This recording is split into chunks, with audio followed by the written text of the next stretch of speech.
Bonjour à tous, ici Yago Souto vous salue dans l'étape numéro 4.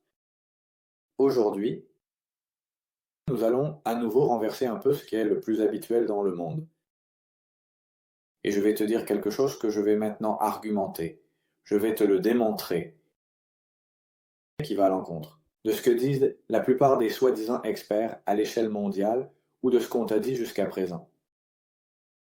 Ne jamais utiliser de crème solaire. Jamais. Et expose-toi au soleil autant que tu peux. Ensuite, nous nuancerons ce autant que tu peux, mais je ne vais pas nuancer le zéro crème solaire. Ne l'utilise jamais plus. Si tu l'as à la maison, jette-le à la poubelle. Maintenant tu diras, celui-ci est devenu fou. Voyons, je te partage ici. Écran d'ordinateur. Ceci est la fondation du lupus des États-Unis. Une page officielle. Et regarde ce que nous disent les soi-disant experts du lupus en plein 21e siècle, année 2024. Ils nous disent 10 vérités sur les radiations ultraviolettes. Il dit « De nombreuses personnes atteintes de lupus souffrent de photosensibilité. Voici quelques informations utiles que tu dois savoir sur la lumière ultraviolette pour aider à gérer l'exposition. » Eh bien, ils disent « Les personnes de toutes les couleurs de peau. Même ceux qui ont la peau de la couleur la plus foncée possible sont à risque de dommages cutanés. Et de nombreux autres effets nocifs des radiations ultraviolettes du soleil et pour certaines personnes de l'éclairage fluorescent ou halogène intérieur. » Ils disent la deuxième vérité.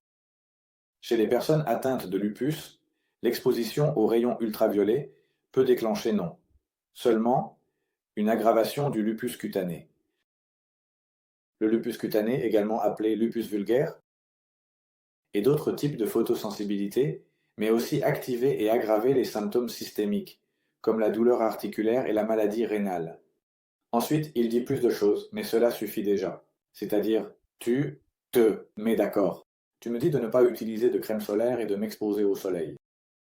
Et ces experts, ou la Fondation mondiale du lupus, enfin les États-Unis du lupus, qui ensuite partagent cette information dans le monde entier. Ils nous disent que, attention, s'exposer au soleil peut te causer des problèmes, non, plus de problèmes si tu as le lupus.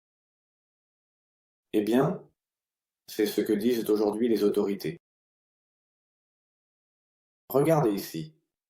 Si tu cherches sur Google Prix Nobel de médecine 1903, tu vas trouver cette information.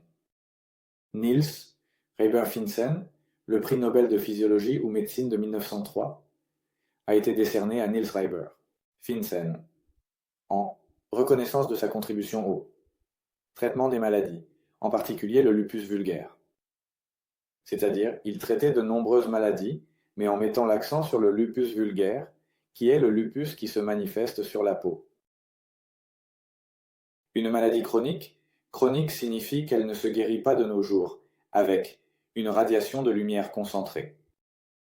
Ce qui a ouvert une nouvelle voie pour la science médicale. Eh bien, tout comme elle a été ouverte, on voit qu'elle s'est refermée en peu de temps. Je viens d'effrayer mon chat. On voit qu'elle s'est refermée en peu de temps, car aujourd'hui ce qu'on nous dit est un peu différent de ce prix Nobel qui a été décerné en 1903, parce que les gens guérissaient du lupus vulgaris en concentrant les rayons du soleil sur la peau des personnes. Et cela a valu un prix Nobel de médecine. Si cela ne suffit pas, parce que peut-être tu penses, eh bien, mais la couche d'ozone était différente en 1903, c'était il y a longtemps, maintenant le soleil est différent, le soleil fait plus de dégâts à cause du trou dans la couche d'ozone, très bien. Voyons quelque chose d'un peu plus actuel. Comme tu le vois ici, j'ai une page, je l'ai déjà recherchée à l'avance pour ne pas trop prolonger. La vidéo qui mentionne un site web officiel du gouvernement des États-Unis, la Bibliothèque nationale de médecine. Bibliothèque nationale de médecine, ou Centre national d'information en épidémiologie des États-Unis. Mais PASMED, en réalité, c'est la Bibliothèque mondiale de médecine. Où sont-ils enregistrés? Eh bien, plus de 37 millions d'études médicales. 37 millions? Ça se dit vite. Bon, ça dit ceci.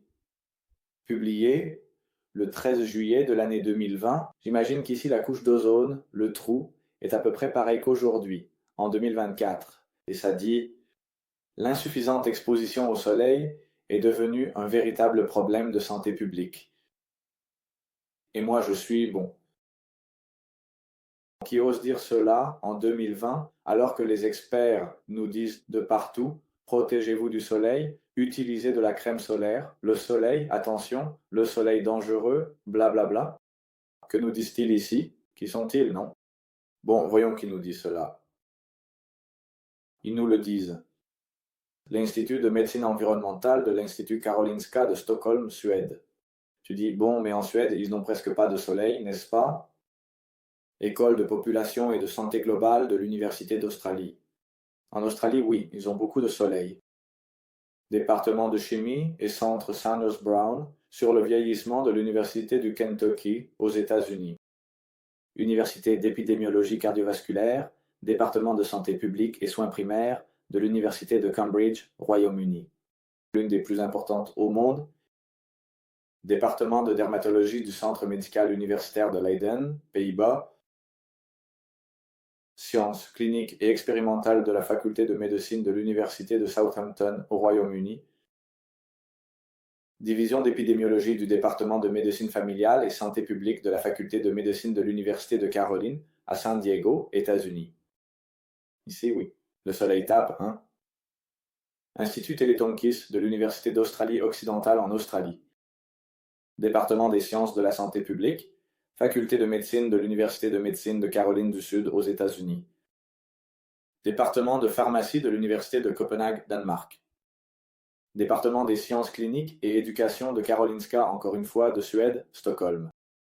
Faculté de médecine et santé de la faculté de médecine de l'Université d'Exeter, Royaume-Uni. Département des sciences sociales et département école de santé publique. Harvard, l'une des plus importantes au monde, centre de recherche sur l'information de l'Université d'Édimbourg, au Royaume-Uni. Et pour terminer, l'Institut de dermatologie de St. John's King's College, Londres, Royaume-Uni. 15. Autorité. Centre. Avec autorité. Ils disent le contraire de la plupart des soi-disant experts qui passent à la télé, votre médecin, ces institutions, ces fondations. Il se trouve que tous ces experts, vraiment de l'année 2020, sont d'accord avec le prix Nobel de médecine. Mais examinons plus en détail ce que nous dit le résumé de cette étude, qui est la seule chose que nous pouvons voir. Dit, cet article vise à alerter la communauté médicale et les autorités de santé publique sur l'accumulation de preuves concernant les bienfaits pour la santé de l'exposition au soleil, ce qui suggère qu'une exposition insuffisante au soleil est un problème de santé publique significatif. Ils disent qu'ils ont des preuves accumulées. Ensuite, il est dit, les études réalisées au cours de la dernière décennie, c'est-à-dire de 2010 à 2020, 10 ans d'études, indiquent qu'une exposition insuffisante au soleil peut être responsable de 340 000 morts aux États-Unis, plus d'un quart de million par an, et 480 000 morts en Europe par an.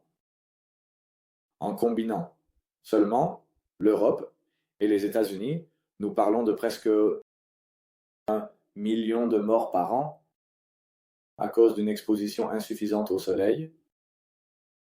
Et les autorités continuent de nous dire de nous cacher du soleil, que le soleil est mauvais, qu'il faut se protéger, qu'il faut bien faire attention, qu'il faut mettre beaucoup de crème solaire.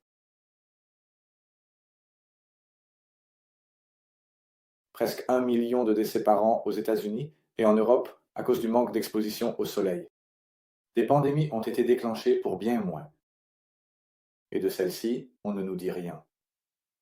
Et une incidence plus élevée de cancer du sein, cancer colorectal, hypertension, maladies cardiovasculaires, syndrome métabolique, sclérose en plaques, maladie d'Alzheimer, autisme, asthme, diabète de type 1, c'est-à-dire le compliqué, l'auto-immune, et la myopie. Tout cela est lié au manque d'exposition au soleil. Waouh! Et cela est scientifiquement prouvé avec pas plus, avec 10 ans d'études et de preuves. J'imagine que toutes ces institutions comme Harvard, Cambridge ne diront pas cela. Ainsi, à première vue, J'imagine qu'elles peuvent prouver ce qu'elles disent, sinon elles ne le diraient pas. La vitamine D a longtemps été considérée comme le principal médiateur des effets bénéfiques de l'exposition au soleil. Cependant, il n'a pas été prouvé de manière convaincante que la supplémentation orale en vitamine D prévient les affections mentionnées précédemment. C'est-à-dire que cela ne sert à rien. Selon ce qu'ils indiquent, il ne sert à rien de se supplémenter en vitamine D sans s'exposer au soleil. Cela ne sert à rien. Ensuite, il dit les nouveaux mécanismes candidats, c'est-à-dire les bienfaits de l'exposition au soleil incluent la libération d'oxyde nitrique qui, au cas où tu ne le saurais pas, la découverte de l'oxyde nitrique, prix Nobel de médecine 1998, car si ton corps produit plus d'oxyde nitrique, tu ne peux pas avoir de problème grave. Cardiovasculaire, tu ne peux même pas avoir une crise cardiaque. Prix Nobel de médecine 1998. Et il se trouve que lorsque tu t'exposes au soleil, tu te protèges contre les problèmes cardiovasculaires qui sont la principale cause de décès dans le monde. Intéressant.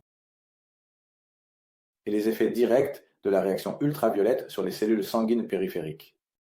Dans l'ensemble, cette preuve indique qu'il serait prudent que les personnes vivant en dehors des tropiques, en Espagne, par exemple, en Europe, aux États-Unis, s'assurent d'exposer suffisamment leur peau au soleil. Ces experts te recommandent tout le contraire de ce qu'on te dit tout le temps à la télé, ton médecin et l'autre.